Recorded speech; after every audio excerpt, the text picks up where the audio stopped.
어, 우리가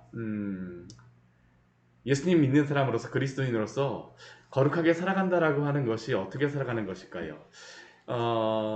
이 레위기 17장 말씀서부터 이제 삶의 성결에 대한 그런 말씀이 나오는데 우리가 하나님 앞에서 거룩하게 살아간다라고 하는 것은 우리의 행동으로 우리의 그 하나님께서 말씀으로 본다면 두 가지의 것으로서 말씀하신다고 할 수 있습니다. 첫 번째는 무엇을 하지 말라, 죄를 범하지 말라. 하나님의 말씀에 따라 죄를 범하지 말라라고 하는 말씀으로 어떤 편에서는 표현이 되고요. 또 어떤 말씀에서는 적극적으로 우리에게 어떠한 말씀을 하나님의 말씀이기 때문에 지키고 행하라라고 말씀하십니다. 앞에 우리 18장 말씀에서는 이 삶의 성결에 대하여서 특별히 성적인 그러한 부정함에 대하여서 죄를 범하지 말라라는 그러한 말씀을 우리에게 하셨다면 우리 레위기 19장에서는 적극적으로 이러한 하나님의 말씀을 따라서 거룩하게 살아가라라고 말씀하십니다. 특별히 그 거룩하게 살아간다라고 하는 것은 바로 사랑을 이웃에게 베푸는 삶이다라는 것을 레위기 19장은 우리에게 말씀하고 있습니다. 오늘 레위기 19장을 말씀을 보면서 시작을 우리 그 레위기 전체 주제적인 그러한 말씀으로 시작을 하고 있습니다. 여호와께서 모세에게 말씀하시되 너는 이스라엘 자손의 온 회중에게 말하이르라. 무엇이라고 하나님께서 모세에게 말하라고 명령하십니까? 너희는 거룩하라. 왜 그렇습니까? 이는 나 여호와 너희 하나님이 거룩함이니라. 내가 거룩하니 너희도 거룩하라라는 말씀을 다시 한번 하나님께서 말씀하시는 것입니다. 내가 거룩하기 때문에 하나님의 백성이 되었는데 그 삶에서 거룩함이 드러나지 않는다면 하나님의 백성일 수가 없습니다. 왜냐하면 하나님의 속성 자체가 거룩하시기 때문에 그 거룩함이 성도의 삶에서 나타나야 되는 것이죠. 그러면 우리가 어떻게 거룩하게 살아가야 됩니까? 라는 그런 질문에 대하여서 3절 이후의 말씀에서 우리에게 말씀하여 주세요. 오늘 말씀을 보면 참 아주 분명하게 말씀하시는데 이 말씀을 우리가 잘 보게 되면 어떤 말씀인 것을 우리가 알 수 있냐면 십계명의 말씀을 다시 한번 반복하시는구나 라는 것을 우리가 알 수 있습니다. 여기에 말씀이 십계명이다라고 말씀하시진 않지만 여기에 말씀을 보게 되면 하나하나 한 절 한 절 말씀의 그러한 내용들이 십계명의 말씀과 이 대응되는 말씀들이 나오고 있습니다. 먼저 우리 3절 말씀 보게 되면 어떠한 말씀이 나오고 있습니까? 내 부모를 공경하라. 너희 각 사람은 부모를 경외하고 우리 다섯 번째 계명에 대한 그러한 말씀을 하고 계십니다. 내 부모를 공경하라. 경외하라. 보이는 부모를 공경하지 못하고 경외하지 못하는데 어떻게 하나님을 경외할 수가 있느냐라는 게 바로 십계명에서 우리에게 말씀하시는 것입니다. 그래서 하나님 사랑에 대한 그러한 말씀을 4계명까지 말씀하시고 나서 그 5계명 이후는 이웃사랑에 대한 그러한 말씀을 하시는데 그 가운데 그 중간에 있는 말씀이 바로 이 부모를 공경하는 것입니다. 너희 각 사람은 부모를 경외하고 그러면 이 부모를 경외하는 그러한 성도는 또 하나님을 경외하며 살아가야 됩니다. 그 삶에서 하나님을 경외한다는 것을 무엇으로 드러낼 수 있습니까? 그게 바로 안식일을 거룩하게 지키라입니다. 그래서 우리 3절 말씀을 보게 되면 이 두 가지의 계명이 합하져서 있어요. 너희 각 사람은 부모를 경외하고 나의 안식일을 지키라라고 말씀하십니다. 나의 안식일을 지키라. 이 안식일의 법은 우리가 분명히 기억해야 될 게 무엇이냐 하면 이것은 우리가 율법적으로 다 지키는 게 아닙니다. 이 십계명에서 하나님께서 분명히 안식일을 지키라라고 말씀하시지만 이 안식일에 대한 그러한 법은 십계명 이전에 이미 주셨던 그러한 법입니다. 명시적으로 주셨어요. 창조의 법으로서 주시는 게 바로 이 안식일에 대한 그러한 법입니다. 그리고 우리가 십계명에서 우리가 기억해야 될 것은 우리 출애굽기 20장에서도 십계명에 대한 그 십계명의 말씀이 나오고 또한 신명기 5장에서도 십계명에 대한 말씀이 나오는데 이 출애굽기 20장과 신명기 5장이 거의 동일합니다. 거의 데칼코마니 같이 이렇게 겹쳐놓은 그런 것이라고 할 수밖에 없죠. 그런데 계명은 동일하다 할지라도 그 내용에 보게 되면 약간 다른 부분이 있습니다. 약간 그 지키는 의미가 다른 게 있어요. 대표적인 그 말씀이 무엇이냐면 바로 안식일을 지키라라는 그런 말씀입니다. 안식일을 지키라라는 그런 말씀이에요. 우리 출애굽기 20장에서는 무엇 때문에 안식일을 지키라고 말씀하십니까? 내가 천지 만물을 창조하였기 때문에 우리가 안식일을 지킨다라는 첫 번째 의미는 무엇이냐면 하나님이 창조주라는 것을 우리의 삶으로서 고백하는 게 바로 이 안식일의 의미입니다. 주의를 지킨다라는 것은 하나님이 바로 나의 창조주이십니다라는 것을 우리의 삶으로 고백하는 것입니다. 내 부모를 공경하라는 것이 하나님이 바로 보이지 않는 하나님을 경외하는 것의 그 의미라고 한다면, 안식일을 지킨다라고 하는 것도 우리가 하나님이 나의 창조주이십니다라는 것을 나의 삶으로 고백하는 것입니다. 두 번째 신명기 말씀에서 우리에게 말씀하시는 것은 무엇입니까? 우리 신명기 5장 말씀에 보게 되면 내가 너희를 그 애굽에서 구원하였기 때문에 나를 안식일을 거룩하게 지키라라고 말씀하세요. 이 신명기 말씀에서는 하나님께서 바로 구속주가 되어주신다라는 그러한 것을 나타내는 게 바로 이 신명기에서 안식일을 거룩하게 지키라라고 하는 그러한 명령입니다. 그러니까 우리가 안식일을 지킨다라는 것은 두 가지를 알아듣죠. 하나님이 바로 나의 창조주이십니다. 또 우리가 안식일을 주의를 지킨다라고 하는 것은 하나님이 바로 나의 구속주이십니다. 구원자이십니다라는 것을 우리의 삶으로서 고백하는 게 바로 이 주의를 지킨다라는 그런 의미입니다. 그래서 이것은 우리가 뭐 어떠한 율법적으로 지키고 뭐 어떠한 것으로 지키는 게 아니라 사실 이 주일에 대한 그런 말씀은 우리의 우선순위에 가장 위에 올라가야 됩니다. 왜냐하면 하나님이 나의 창조주이시고 나의 구원자라는 것을 빼고선 기독교는 성립이 될 수가 없습니다. 하나님을 섬기는 게 이게 성립이 될 수 없잖아요. 이것을 우리의 삶에서 고백하는 것이 바로 나의 안식일을 지키라라는 그러한 말씀입니다. 5계명과 4계명이 연속해서 나오죠. 그리고 이 말씀을 하시고 나서 우리 19장 말씀을 보게 되면 반복적으로 나오는 후렴구와 같은 그러한 말씀이 있습니다. 그게 뭐냐면 나는 너희의 하나님 여호와이니라. 나는 여호와이니라. 나는 너희의 하나님 여호와이니라. 바로 하나님이 우리의 여호와 하나님이 되어 주셨기 때문에 부모를 경외하고 공경하고 안식일을 거룩하게 지키라라는 것입니다. 이 말씀 뒤에도 보게 되면 계속 나옵니다. 우리 4절에도 나는 너희의 하나님 여호와이니라. 우리 뒤에 말씀에도 보게 되면 나는 너희의 하나님 여호와이니라. 이게 계속 반복돼서 나옵니다. 이 명령을 주신 이유가 무엇입니까? 우리가 하나님의 백성이 되었기 때문입니다. 하나님이 우리의 여호와 하나님이시기 때문에 우리가 이 모든 계명과 율법을 지킨다라는 것입니다.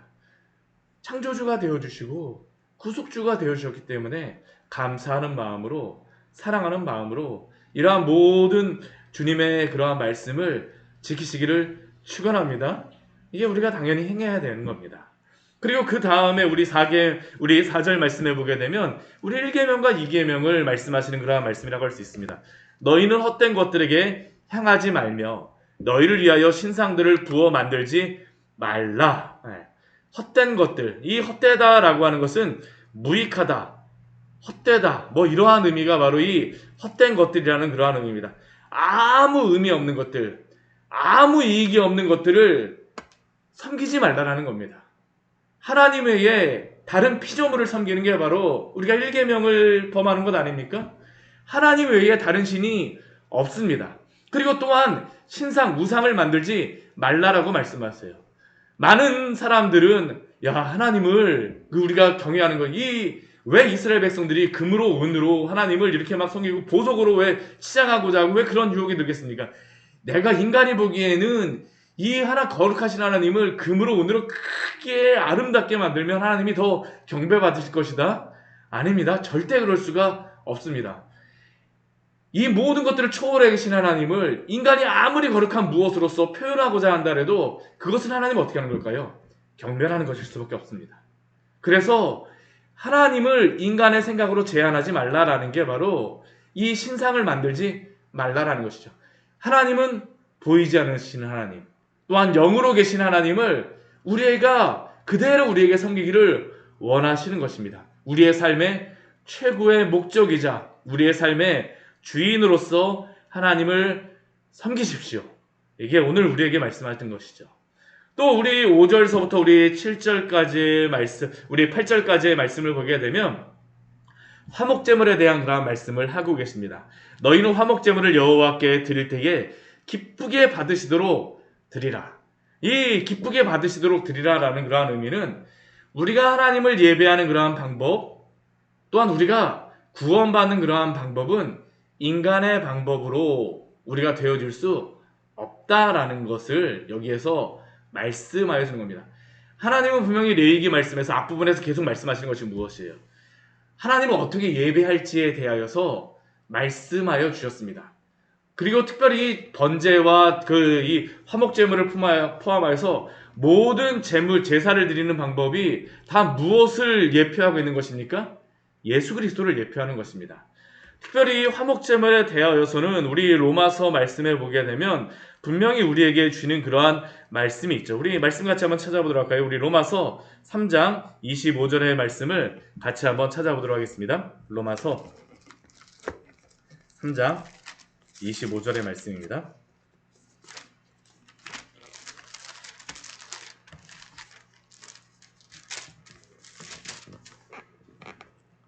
같이 읽겠습니다. 이 예수를 하나님이 그의 피로써 믿음으로 말미암는 화목제물로 세우셨으니 이는 하나님께서 길이 참으시는 중에 전에 지은 죄를 간과하심으로 자기의 의로우심을 나타내려 하심이니. 우리의 화목제물은 오직 예수 그리스도밖에 없음을 믿으시기 바랍니다. 오직 예수 그리스도밖에 우리의 화목제물은 있을 수가 없습니다. 하나님께서 우리에게 주신 유일한 화목제물은 예수 그리스도입니다. 그런데 하나님을 섬기고 하나님을 예배하는 우리의 죄를 대속하는 하나님의 어린 양이신 예수 그리스도 외에 다른 화목제물, 다른 방법으로 하나님을 예배하고 우리의 죄의 문제를 해결하겠다? 있을 수가 없습니다. 오늘 분명히 이것을 말씀하시죠. 그리스도 외에 다른 그러한 것으로서 우리가 나아가기를 취하지 말아야 됩니다. 오늘 말씀이 화목제물에 대한 말씀 여러 가지 말씀을 하시는데 먹는 방법에 대해서 말씀하세요. 첫째 날과 이튿날까지는 먹을 수 있지만 셋째 날에는 먹을 수 없다라고 말씀하십니다. 하나님이 주신 그러한 구원 방법 외에 인간의 방법으로서 구원의 방법을 만들지 말라라는 겁니다. 인간의 방법으로 안 돼요. 우리 8절 말씀 보면 분명히 우리에게 무엇이라고 말씀하시는 우리 8절 말씀 같이 한번 읽겠습니다. 그것을 먹는 자는 여호와의 성물을 더럽힘으로 말미암아 죄를 담당하리니 그가 그의 백성 중에서 끊어지리라. 여호와의 성물을 더럽힘으로 말미암아 죄를 담당하리니 하나님이 주신 구원의 방법 외에 우리가 다른 구원의 방법을 행하면 안 됩니다. 하나님의 방법으로 우리가 하나님을 예배하고 우리의 구원이 이루어짐을 믿으십시오. 또한 이제 9절 이후의 말씀에 보게 되면 이웃사랑에 대한 그러한 말씀들을 우리에게 말씀하시는 것을 우리가 볼 수 있습니다. 우리 9절 말씀 보게 되면 참 인상적인 그러한 말씀이죠. 너희가 너희의 땅에서 곡식을 거둘 때에 너희 반보퉁이까지 다 거두지 말고 떨어진 이삭도 줍지 말라라고 말씀하십니다. 그리고 이 말씀에 따라서 살아갔던 성경에 아주 유명한 그러한 인물이 있죠. 누구였습니까? 보아스입니다. 그렇죠. 보아스의 밭에서 룻이 가서 이 곡식을 이렇게 얻지 않았습니까? 하나님의 말씀에 따라서 살아가는 것이죠. 왜 그렇습니까? 우리 여기에 보게 되면 가난한 사람과 거류민을 위하여 버려두라. 또한 이 이삭 곡식뿐만이 아닙니다. 우리 10절 말씀 보게 되면 내 포도원의 열매를 다 따지 말고 내 포도원에 떨어진 열매도 줍지 말라라고 말씀하세요. 왜요? 가난한 사람과 거류민을 위하여서. 우리가 하나님의 백성으로 살아간다는 것은 이웃에게 이 사랑을 베푸는 것이 바로 하나님의 백성으로 거룩하게 살아간다라는 것을 우리에게 말씀하시는 것입니다. 또 우리 11절 말씀, 우리 19장 11절 말씀 보게 되면 우리 도둑질하지 말라라는 우리 8계명에 대해서 말씀하시죠. 너희는 도둑질하지 말며 속이지 말며 서로 거짓말하지 말며. 우리 9번째 계명도 10계명의 9번째 계명도 말씀하십니다. 도둑질하지 말고 거짓말하지 말라. 그리고 12절 말씀에 보게 되면 내 이름으로 거짓 맹세하지 말라. 근데 여기에 우리 12절 말씀 보게 되면 이 거짓 맹세, 이 9계명에 대한 말씀을 하시는 것 같지만 또 여기에 무엇이 나와 있습니까? 내 이름으로 라고 말씀하세요. 내 하나님의 이름을 욕되게 하지 말아라. 이것은 하나님의 이름을 망령되게 여기지 말라라, 망령되게 하지 말라라고 하는 3계명을 말씀하시는 것이죠. 그러니까 여기 우리 11절, 우리 12절 말씀을 보게 되면 8계명, 9계명, 우리 3계명이 동시에 말씀하고 있습니다. 그런데 왜 이렇게 하나님의 이름을 망령되게 하면서까지 거짓말하고 도둑질합니까? 이웃의 이익을 내 것으로 취하기 위하였습니다. 도둑질하고 어떠한 것을 행함으로 나의 이익을 취하기 위해서 하나님이 기뻐하지 않는다라고 말씀하세요. 나는 여호와이기 때문에. 하나님 앞에서 성도는 살아가는 자들입니다. 성도라고 하는 그런 의미는 무엇입니까? 거룩한 길을 가는 사람들이 바로 성도입니다.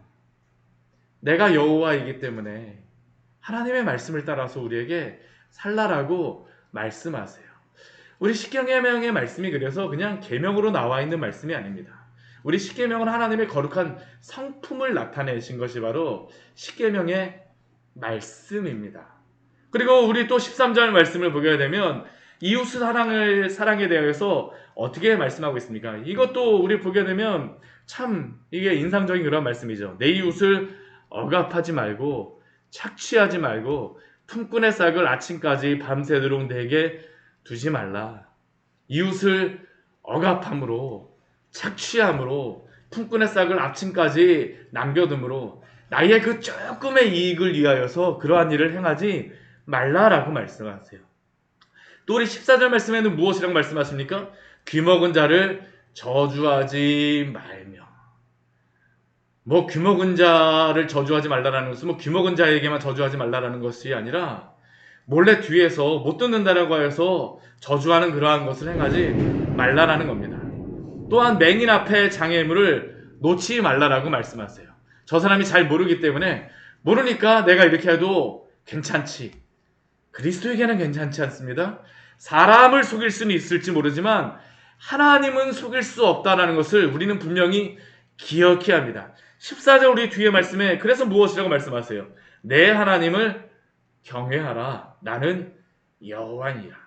이러한 말씀을 주시고 나서 계속 하나님을 경외하고 나는 너희의 하나님 여호와라는 것을 말씀하십니다. 우리가 하나님의 백성이 되었기 때문에 이렇게 살아가는 것입니다. 만약 이런 우리가 삶을 살아가지 않는다면 우리는 어떻게 살아가는 것입니까?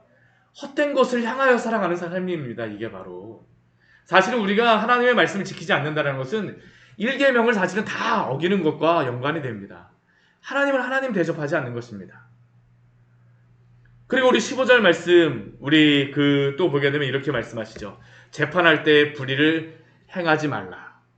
불의를 행한다라고 하게 되면 우리는 많이 생각하는 게 힘 있는 사람의 그러한 편에 서서 거짓말하고 힘 있는 사람의 그러한 편에서 불의를 행하지 말라라는 것으로서 우리가 많이 생각을 하지만 이 불의를 행하지 않는다는 것은 치우치지 않는다는 것입니다. 공의롭게 행한다는 것입니다. 그래서 우리 15절 말씀 뒤에 말씀에 보면 무엇이라고 말씀하십니까? 가난한 자의 편을 들지 말며 세력 있는 자라고 두둔하지 말고 공의로 사람을 재판하라. 우리가 기독교인들 이거 속아 넘어가면 안 됩니다. 우리가 가난하다라고 하여서 소수자라고 하여서 그냥 그 편을 들면 안 됩니다. 힘이 약한 게 옳은 것이 아닙니다. 항상 옳은 것은 무엇일까요? 하나님만이 공의로우심을 기억하십시오. 우리는 하나님 편에서 살아가는 사람들이지 하나님의 말씀에 따라 살아가는 사람들이지 가난하다라고 해서 무조건 편들게 되면 하나님이 기뻐하실까요? 아니라는 것입니다. 부유하다라고 해서 그 사람 편을 들면 나의 이익이 된다라고 해서 그 사람 편을 들면 하나님이 기뻐하실까요? 아닙니다. 공의롭다라고 하는 것은 하나님의 편에 선다라는 것입니다. 기준이 하나님이라는 겁니다. 기준이 하나님.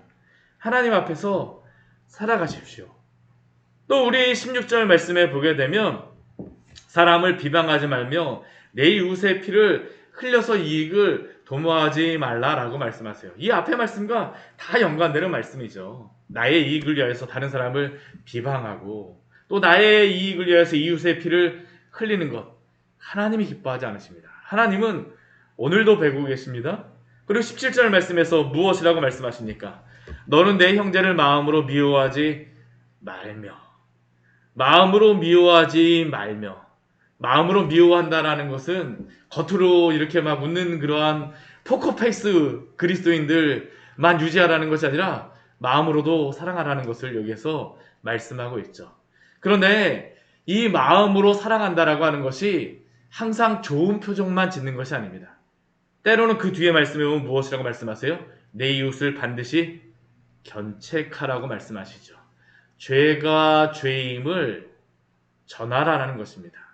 항상 웃으며 칭찬해주게 되면 그 영혼을 위하여서 도움이 될까요? 아닙니다. 죄 짓기에 용감한 사람들에게 당신이 용감하게 밝게 즐겁게 살아가는 모습을 보니 저는 정말로 좋습니다 라고 그리스도인들 얘기하면 안 됩니다. 그렇게 말하면 안 돼요. 왜요? 그 죄를 지음으로 말미암아 하나님 앞에서 하나님의 이 징계를 받을 수 있기 때문입니다. 그러니까 무엇이라고 이야기합니까? 내 이웃을 반드시 견책하라. 지혜롭게 견책하는 게 물론 필요하겠죠. 자녀를 견책할 때에도 뭐 죽을 때까지 이렇게 하는 건 아닙니다. 자녀가 하나님 앞에 바르게 살아갈 수 있도록, 우리의 이웃이 하나님 앞에 바로 설 수 있도록 지혜로운 그러한 또 견책도 우리가 입술의 지혜가 있어야 됩니다. 우리 18절 말씀 우리 같이 읽고 말씀을 마치도록 하겠습니다. 원수를 갚지 말며 동포를 원망하지 말며 내 이웃 사랑하기를 내 자신같이 사랑하라. 나는 여호와이니라. 아멘. 우리 이 말씀은 예수님께서 어떠한 사람이 와서 그 율법사가 와서 성경의 그 가장 중요한 계명이 무엇입니까? 라고 질문하였을 때 예수님이 말씀하셨던 그 대답 중에 한 가지죠. 첫 번째는 하나님을 주 너의 하나님을 사랑하라는 그런 말씀이었고, 두 번째는 내 이웃을 내 자신같이 사랑하라고 말씀하시는 것입니다. 오늘 레위기 19장은 두 가지의 말씀을 다 말씀하십니다. 주 너의 하나님을 사랑하라. 그리고 내 이웃을 내 자신같이 사랑하라. 우리가 하나님이 거룩하기 때문에 거룩하게 살아간다는 것은 이 두 가지의 계명을 지키며 살아가는 것입니다.